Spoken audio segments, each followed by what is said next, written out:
Are you allowed to feel good?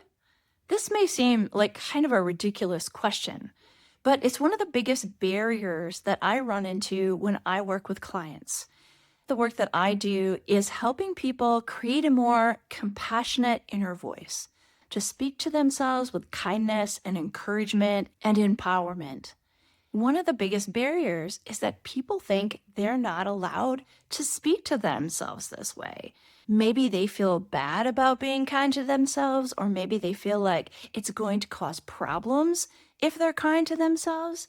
One of the roles that I play is to give them permission and remind them they are allowed to speak to themselves with kindness. And in fact, not only are you allowed, but the outcomes are so much better when you do. Thoughts and emotions are very tightly linked. And so you may be thinking about how it is that you want to feel, and it may feel like you don't have permission to do that, or that you can't allow yourself to do it. For instance, you might say, well, I can't feel happy right now because this other person is suffering. Or perhaps you had someone in your life pass away and you're grieving and you're feeling those difficult emotions. But when a joy appears, or you do something specifically to bring joy to your life, you may feel like you're not allowed. But that's just not the case.